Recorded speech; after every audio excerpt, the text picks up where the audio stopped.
Olá, alunos da primeira série do ensino médio. Nós vamos começar agora nossas aulas do terceiro bimestre. Vamos trabalhar hoje a relação indivíduo e sociedade.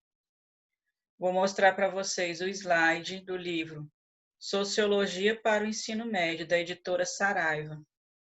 E aqui na unidade 1, capítulo 3, é a unidade chamada Sociedade dos Indivíduos.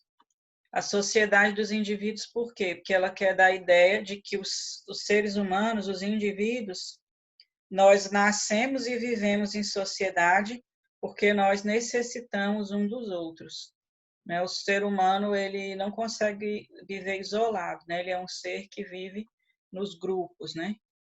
Aí nós vamos ver aqui, ó, entre os sociólogos que analisaram a relação indivíduo e sociedade, nós temos os clássicos, que são Karl Marx, Emile Durkheim, Max Weber, que são os três autores clássicos da sociologia, e nós temos também sociólogos contemporâneos, que é o alemão Norbert Elias e o francês Pierre Bourdieu, que também realizaram estudos sobre a questão do indivíduo e sociedade. Por que essa relação indivíduo-sociedade é importante para a sociologia? Ela é um tema central e que sempre está sendo tratado pelos sociólogos, tanto os clássicos quanto os contemporâneos. Por quê? Tem aquela ideia, o que o indivíduo ele sobressai a sociedade, ou ele é dominado pela sociedade, ou a sociedade molda os indivíduos nessas questões. Aí nós vamos ver aqui o Karl Marx, por exemplo, o que ele fala? Que sempre os indivíduos devem ser analisados de acordo com o contexto social. O que significa isso? Se você for pensar uma pessoa, por exemplo, você tem que ver a minha classe social, qual a minha origem, qual a minha nacionalidade, qual a cultura em que eu fui criada, para você poder compreender esse indivíduo. Então, a gente está o tempo todo ligado a vários grupos sociais. Né? A pessoa, não é o indivíduo, ele não é independente, ele não é solto. Ele está sempre relacionado ao contexto social. Esse contexto social é o quê? Cultura, a nacionalidade, a classe social, né, como eu já falei. Então, a gente vai ver aqui. O Karl Marx, ele fala que a base da sociedade que a gente vive, sociedade industrializada, capitalista, é o que ele chama de luta de classes, que ele fala assim, a nossa sociedade capitalista, ela é desigual, ela é contraditória e tem as classes que são antagônicas. O que é antagônica? Uma está em conflito com a outra. Então, ele fala assim, a relação entre o empresário e o empregado, ela não é apenas uma relação entre indivíduos, ela envolve todo o contexto social, das classes sociais. Qual que é a classe social do empresário? Ele está na classe dominante. Qual que é a classe social do empregado? Ele está na classe dominada, na classe explorada, né? Que o trabalhador, o Karl Marx fala que os trabalhadores eles não são classe dominante, né? Eles estão na classe que é explorada pela classe dominante.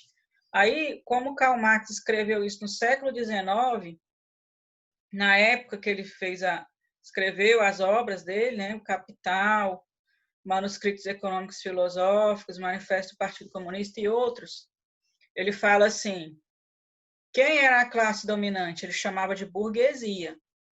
Que era a burguesia? Eram os donos das indústrias, os empresários, os banqueiros, né? As pessoas que tinham os meios de produção. O que é o meio de produção? Se o cara tem uma fábrica, ele tem as máquinas, ele tem como produzir mercadoria para ele acumular capital. Isso que é chamado meio de produção. Se ele tem uma forma de exercer a atividade capitalista para obter lucro, né? Esse que é o meio de produção. Então, lá na época, lá no século XIX, Karl Marx falou que a sociedade tinha burguesia, classe dominante, e proletariado, classe explorada. Quem era o proletariado? Eram os operários que trabalhavam nas fábricas. Que naquele período tinha acontecido o quê? Revolução Industrial, no século XVIII. E depois da Revolução Industrial que se formou essa sociedade dividida em classes sociais. Que antes a sociedade era dividida em classes sociais? Não, era a sociedade estamental, chamada Sociedade do Antigo Regime, que a gente já conversou sobre isso, né?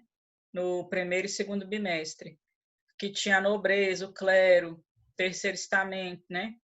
Mas a partir da Revolução Industrial se formou, segundo o Karl Marx, a sociedade dividida em classes sociais. E aí quais são as características? Desigualdade, competição, contradição, antagonismo. E a gente pode dizer que até hoje é assim? Né?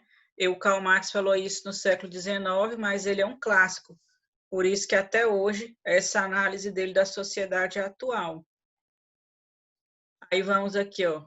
De acordo com Marx, as pessoas constroem sua história, mas não da maneira que querem, que ela não é independente. Por que não é da maneira que ela quer? Porque ela tem certos condicionamentos sociais, né? Se ela nasceu como filho do operário, ela vai ser um milionário? Ela vai ser o dono da fábrica? Não. Então, tinha condições que determinavam. Ela ia ter que ser um trabalhador, igual o pai, a família dela era, a mãe. Então, os fatos são condicionados por situações anteriores. Porque, segundo o Karl Marx, nós não somos totalmente livres, nós somos presos por esses condicionamentos do contexto social, né, que já determinam várias coisas na vida do indivíduo. Aí ele fala aqui, ó, para entender as relações sociais dos indivíduos, precisa ter como base o antagonismo. Antagonismo é dois opostos, um que é contra o outro. As contradições e a complementaridade entre as classes sociais. Por que é complementar? A classe dominante e a classe explorada se complementam, porque a classe dominante, ela enriquece a partir da exploração do trabalho da classe trabalhadora. Por isso que ela fica no topo e a outra fica sendo explorada, né? Então, é complementar. Se a classe dominante não tiver a classe trabalhadora para ela explorar e enriquecer, o processo não acontece. Então, de acordo com Marx, a chave para compreender a vida social está na luta de classes, que se desenvolve à medida que homens e mulheres procuram satisfazer suas necessidades oriundas do estômago ou da fantasia. O que significa isso aqui? Oriundas do estômago são as necessidades básicas, que ele quer dizer, tipo alimentação, moradia, vestuário, as atividades físicas, né, básicas. E oriundas da fantasia, por exemplo, as necessidades culturais, intelectuais, que todo ser humano tem também.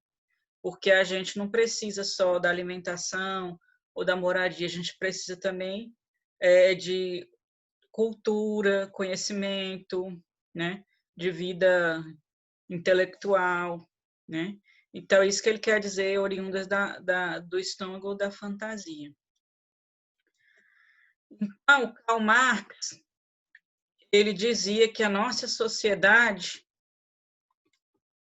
está baseada nesse processo aí da luta de classes. Mas aí vocês entendem o que ele está falando?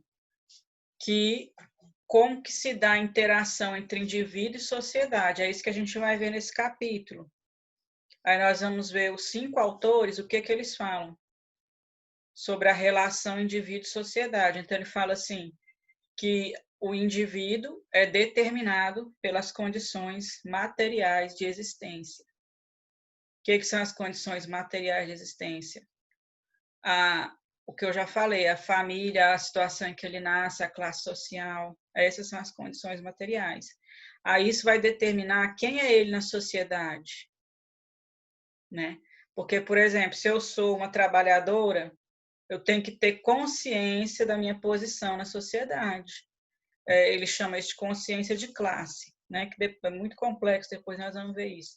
Mas, assim, quem é cada pessoa?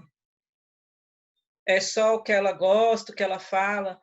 Não, tudo isso está relacionado com a posição dela nessa sociedade. E a posição dela está ligada com a questão das classes sociais. Tá? Aí depois nós vamos ver aqui no próximo parte do slide o que o Emile Durkheim falava sobre a relação indivíduo-sociedade. Até mais.